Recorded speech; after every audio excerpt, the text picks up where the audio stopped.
It was a Tuesday. Not that it matters. But Tuesdays have a habit of being smug little days. Too far from the weekend to offer hope. Too close to Monday to feel like progress.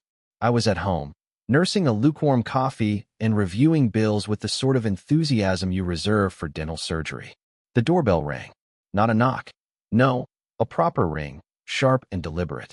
I figured it was the neighbor's kid selling candy or the mail carrier with another bundle of ways for the world to ask me for money. I opened the door and saw him, Roy, the mailman. Been delivering letters for 20 years and still looked like he held a grudge against every envelope. Special delivery, he said, holding out a single postcard. Odd.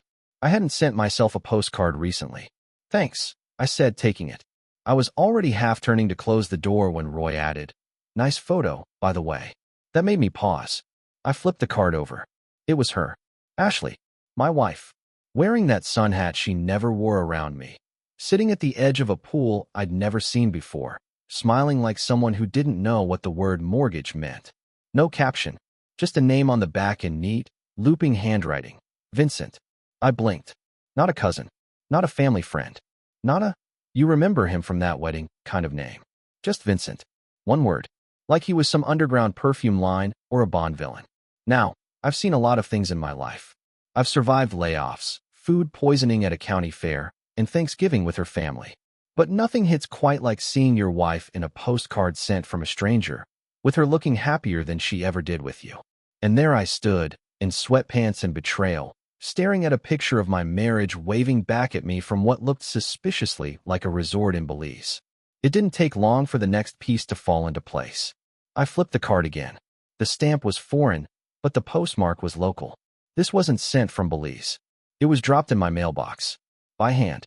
Vincent, whoever he was in town. And he wanted me to know. So there I was, standing in my kitchen like an extra in a slow-burning thriller, holding a postcard of my wife that looked like it belonged in a travel ad for infidelity. Ashley wasn't home. Said she had a spa day with the girls. I always wondered how much tension one woman could possibly carry in her shoulders. Apparently, enough to require weekly exfoliation. I set the postcard down on the table, sat across from it. Just me and her smiling face. The smile I hadn't seen in person in, God, a year? I wasn't mad yet. You'd think I'd be furious, but no. I was in that strange emotional waiting room where nothing quite hits because your brain's still filing the paperwork. I started thinking back. The late-night texts with her phone tilted just out of view. The perfume that smelled unfamiliar, expensive in a way I couldn't afford, and she never explained. And the sudden change in her diet. She started eating less, drinking more. Her laugh had changed too. Lighter, like something was lifting her up. Spoiler, it wasn't me. I walked into the living room and grabbed the dusty little box she always told me not to open. That's my memory box, she used to say. Private stuff. Funny how private stuff becomes investigative evidence with just the right amount of betrayal. Inside were photos, receipts, old birthday cards, and then, tucked between two journals like it didn't want to be found, was a letter, addressed to Vincent. Not mailed, not even sealed. I unfolded it slowly. Ashley's handwriting. I recognized the way she dotted her I's with tiny hearts. She used to do that for me when we were dating. Now she was doing it for Vincent. V. I don't know how to say this, but being with you has reminded me who I am. What it feels like to be seen. Really seen. When I'm with Logan, I feel like I'm wearing a costume. With you, I'm just Ashley. Please don't think I'm asking for anything. Just thank you for giving me back to myself. My jaw clenched. My ears rang. She called me a costume. I was the mask she wore while living the life she no longer wanted. And Vincent? He was the great unmasker, the hero in her little love story. Well, I may have been the costume, but I was also the husband. And I was about to start writing a story of my own. Ashley got home around 7:20 p.m., right on time for someone who had definitely not just come from a facial and foot scrub. She breezed in, sunglasses still on, flipping her keys onto the counter like a woman with nothing to hide. Hey babe, she said, kissing my cheek out of habit, or pity, I couldn't tell. You wouldn't believe the traffic on. Vincent says hi. That's all I said. She froze mid-sentence, like someone had yanked the plug out of her brain mid-update. Her lips stayed parted. One breath in, but no follow-up. What? She asked slowly. I held up the postcard. Her eyes scanned it. Blinked. Blinked again. Then she smiled. Smiled. That's okay. That's not what you think. It's just an old picture. Vincent's a photographer. He does these quirky little postcard projects. He probably dropped it in our mailbox? I asked, my voice flat. Handwritten? No stamp from Paris or Prague. Just slid it in next to the electric bill like a casual threat. The smile faded. I don't know what you're trying to do right now, she said, arms folding. But if this is about trust issues again, maybe we should talk about your need to control everything. There it was. Classic pivot. When in doubt, reframe the confrontation as a therapy session I didn't sign up for. Spare me the psyche, Val, I said. I found the letter. The one with the little heart-dotted eyes. The one where you said you feel like yourself with him. She flinched, just a little. Then something changed in her eyes. A tilt. Not fear, resignation. You weren't supposed to see that. You weren't supposed to write it. Silence. For a few seconds, the house felt like it was holding its breath. Then she said, okay. Fine. Yes, I've been seeing him. It started a few months ago. I didn't mean for it to become anything serious. You wrote him a love letter. I wrote you vows. You broke those. Another silence. And then she said something I'll never forget, not because it was cruel, but because of how casually she said it. I just wanted to feel something again. Like our life was a museum exhibit she walked through once a week out of obligation. Like I was a tour guide explaining artifacts she no longer cared about. I stood there, staring at a woman I thought I knew, in a house I thought was ours, listening to her justify gutting me like it was emotional spring cleaning. And yet, I didn't yell, didn't cry, didn't throw anything. I just nodded. Thank you. She narrowed her eyes. For what? For your honesty, I said, calmly. And for making this easier. Because now, it wasn't about doubt, or suspicion, or paranoia. Now, I had truth, and I knew exactly what to do with it. Ashley went upstairs after our little chat, probably expecting me to sleep on the couch. That was her move, drop a bomb, walk away, and let me stew in the rubble while she cocooned herself in scented lotion in denial. I didn't follow. I didn't ask for more answers. I just stayed in the kitchen, sitting at the table like a man calmly staring at the scene of his own murder. But something had shifted. The anger wasn't fire anymore. It was ice. Clean, controlled, and very, very sharp. That night, I started planning. See, I wasn't going to confront Vincent. No half-baked yelling match in a parking lot or some cringe-worthy chest-thumping in a coffee shop. That's what she expected, a dramatic implosion. But I wasn't going to burn the house down. I was going to sell the bricks and leave her wondering when the walls disappeared. First move? Digital cleanup. I backed up everything from Ashley's laptop, photos, messages, sync notes. Most people are terrible at hiding their tracks, especially when they're busy playing secret romance with a guy who signs his name like he's auditioning for an art gallery. There were hotel reservations under a fake name. V. Hart. Phone numbers saved under aliases. Voice notes she forgot to delete. One of them was her whispering, I wish I could wake up next to you without having to lie. Cute. By 3 a.m., I had a folder on my desktop called Ashley's Greatest Hits. I renamed it Tax Documents, just in case she peeked. Step 2. Financial positioning. Our bank account was joint. Our savings weren't. And thanks to a little paperwork shuffle I'd done a few months ago, back when the late nights and weird receipts first started, I had quietly moved my personal investments into a separate trust. Now, I took it further. Froze credit. Locked down auto payments. Canceled the shared Netflix account for good measure. Petty? Maybe. Symbolic? Absolutely. She texted me the next morning from upstairs. Didn't even come down. We should talk tonight. I replied. Already did. You just didn't hear it. Let her chew on that. That evening, I acted normal. Made coffee. Took out the trash. Gave her the kind of distant, polite small talk you give a coworker you once liked before they stabbed you in a boardroom. She tried to act civil too.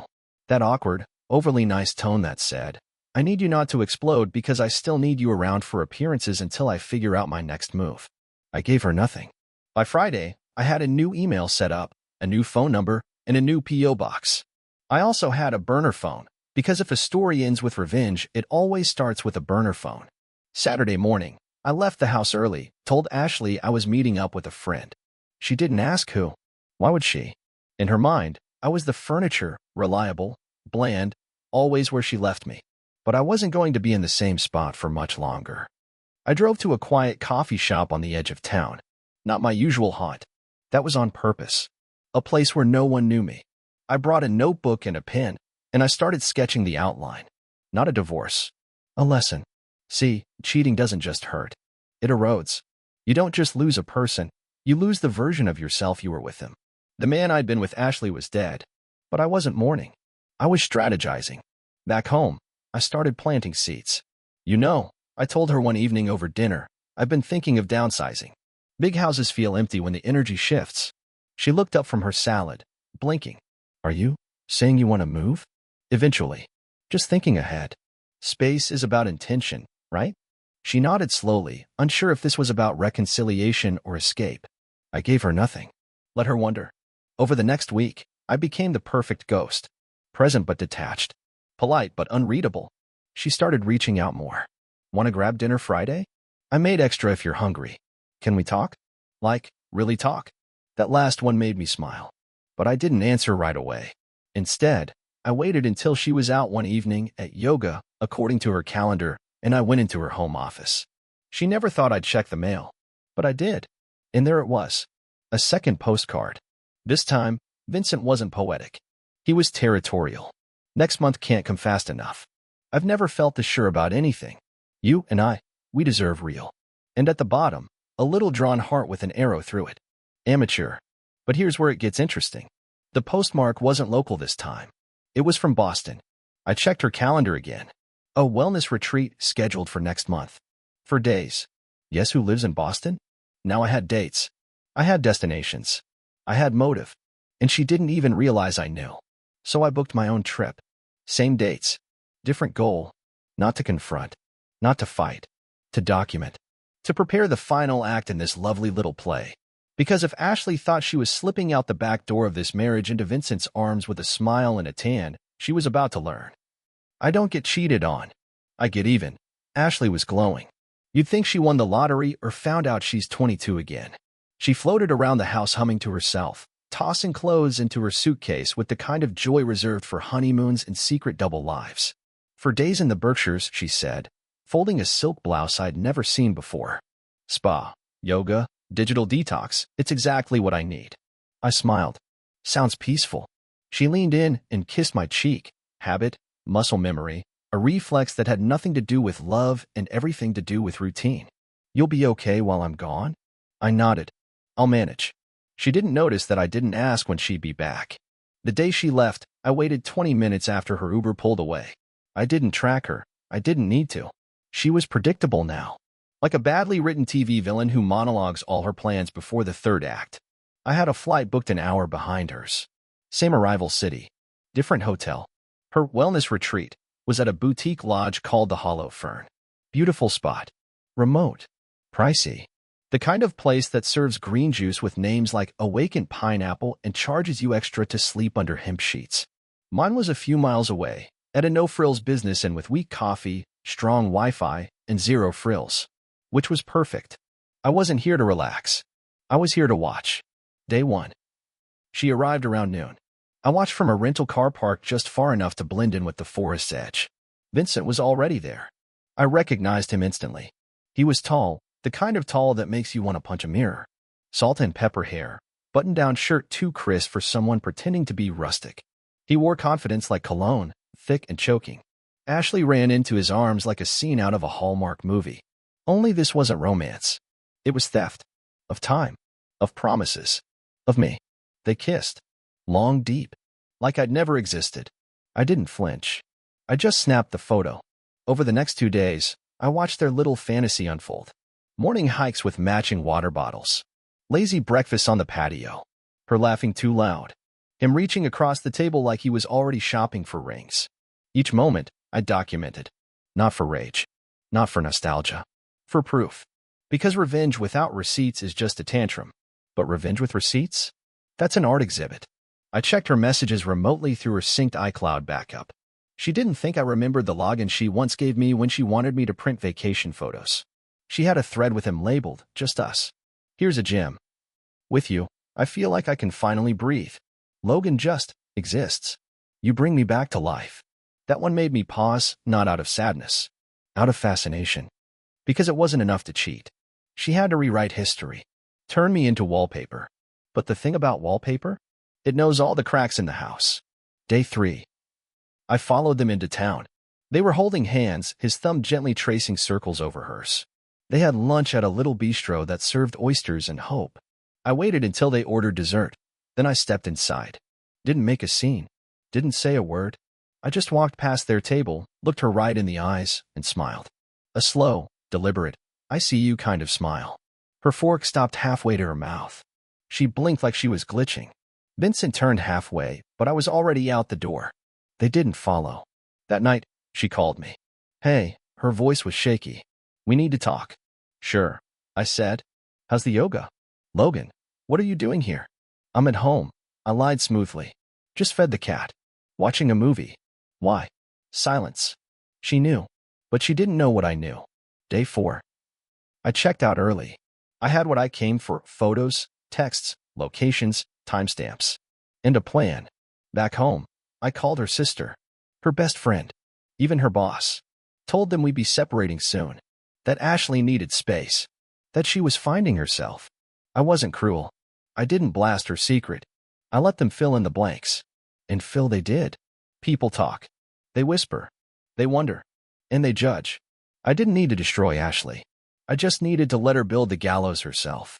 When she got back, she found a clean house, folded laundry, and me in the kitchen making tea. You were there, she said flatly. I looked up.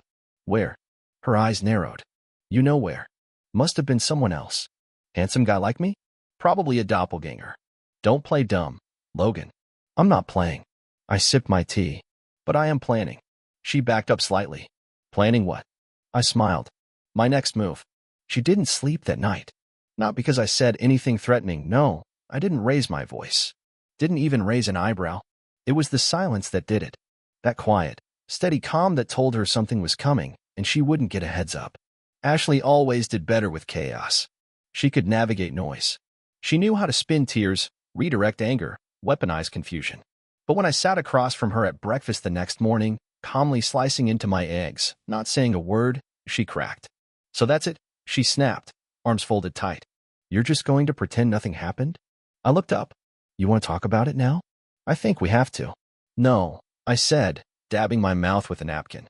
You have to. I already made peace with what I saw. Her mouth opened, closed. That threw her off. She expected the script, the fight, the accusations. Not a man sipping coffee like he's reviewing closing arguments. I pushed my plate away. We'll be dividing things. Civilly. I've already talked to a lawyer. She blinked. You what? I made a list, I said, of what matters to me. It's not long. Logan, can we not just throw everything away? I laughed. Not loud. Just one of those disbelieving exhales people do when they read something ridiculous on the internet. You threw everything away. I'm just picking through the ashes. She looked like she wanted to argue, but what could she say? No, I didn't. That wasn't me straddling a man named Vincent at a vegan brunch. Instead, she took the sympathy route. I didn't mean for it to get out of control. That phrase. That beautiful little phrase people use when they set your life on fire with a flamethrower they built themselves. See, that's the thing, I said. You planned it. Every meeting, every lie. Control wasn't lost. It was exercised. She flinched. Truth, it turns out, has a sharp taste when served cold. I spent the afternoon closing accounts. We had a joint calendar. I deleted it. Streaming services gone. Passwords changed. I unsubscribed her from my Spotify because there's something deeply poetic about making sure someone can't listen to your music after they ruin your marriage. I left her the basics. I'm not a monster. But the digital breadcrumbs? Swept clean. That night, she knocked on the door to my office. Can we talk? Sure. She hesitated in the doorway like a kid asking for a bedtime story. Are you really going to leave me? No, I said. I'm going to make it so you want me to. She looked confused. I'm not filing yet, I continued. But I am going to draw the boundaries. You'll sleep in the guest room. No dinners. No talks. We'll be two people cohabiting temporarily until this is clean. And if I don't want that? I gave her a long look. Then we can have a very public separation. Your call. She nodded slowly, retreating without another word. And I knew what was coming. The guilt phase. Day 1, she cleaned the whole house. Laundry folded like we had a guest judge from a reality show arriving. She made cookies. Cookies. The woman hadn't baked in 5 years. Day 2, She came downstairs wearing my college hoodie, the one she used to sleep in back when we were still us. She smiled, soft, hopeful. Want to go for a walk? Just a short one. Clear our heads. I responded without looking up. Clear your conscience. She didn't smile again that day. Day 3, she left a note on my desk. I miss us. I miss you. I made a mistake, but that doesn't mean I don't love you. Please, let's talk. I left her a note too. Mistakes are accidents. You made a series of deliberate choices. That's not a mistake. That's a campaign. She didn't reply. A week passed. Then another. She stopped trying to talk. Stopped hovering. Started looking like someone walking around in clothes a size too big. Empty. And just when she thought the storm had passed, I made my move. It came in the form of a dinner invitation. To her. From me. I made reservations at the restaurant we went to on our 2nd anniversary. White tablecloth, candlelight, overpriced entrees. She showed up in a black dress I'd always loved. Hair done. Hope radiating off her like perfume. Logan, she said, surprised but excited. This means a lot. I smiled. It's just dinner. No expectations. We sat. We ordered. She smiled too much. I let her. She needed the illusion. Halfway through the meal, as she was recounting a memory like we were on some soft-focus reunion tour, I slid a file across the table. She stopped talking. What's this? Copies, I said, gently buttering a roll. Photos. Texts. A few letters. You can keep them. I've got the originals somewhere safe. Her face lost all color. You, why would you bring this here? Because I wanted you to see what dignity looks like, I said, calm as a glacier. This is how I end things. Not with yelling, not with chaos, but with clarity. She opened the folder, closed it fast. Her hands shook. I'm not going to use them against you, I said, unless you give me a reason to. In which case, well, I'll let the evidence speak for itself. She stared at me, eyes wide. This was never about revenge, I said. It's about balance. You tipped the scale. I'm just setting it right. She didn't touch her dinner after that, but I ate mine. Every bite. After our dinner, Ashley stopped wearing makeup. Not in some casual, natural way. No, it was tactical retreat. The eyes gave too much away. She started staying out late again. Not with Vincent. That bridge had been burned somewhere between the file folder and the check for the bill she left untouched. Now she was drifting, reaching for distraction, probably hoping I'd come back to the version of myself who needed her. But that version had been buried. I was spending more time in the garage. That was my sanctuary now. Fixing up the old motorcycle she always said was a midlife crisis in chrome. Funny, she thought that machine was my escape plan. It wasn't. She was. One night, she cracked. I can't live like this. I nodded. That's fair. I made a mistake. You made a series. I don't know how to fix this. I looked at her, not with anger, but with finality. You don't. You didn't think I forgot about him, did you? See, Vincent wasn't just a side character in this little drama. He was a co-writer. A man arrogant enough to slip postcards into my mailbox like breadcrumbs on the path to his fantasy. So I left him something in return. A package. Inside, a framed copy of his own text messages, sourced directly from Ashley's iCloud backup. A printed list of the 5 other women he'd sent nearly identical messages to in the last 2 years. Public social posts make it easy. And a note. You're not a villain, Vincent. You're just another mediocre tourist. You didn't steal my wife. You rented her. Short term. I mailed it to his office, certified. Call it a professional courtesy. Ashley came downstairs one Saturday morning to find me standing by the kitchen island with a calm expression and a legal envelope in my hand. This is yours, I said. She hesitated. What is it? Your clean break. The papers were signed. The house sold. Quietly, months ago.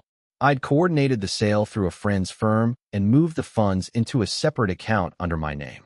She hadn't noticed because she'd stopped noticing me long ago. You sold the house? She asked, mouth dry. We both agreed on a fresh start, I said. You just didn't know it yet. She opened the envelope. Inside, her portion of the earnings. A letter outlining the official timeline.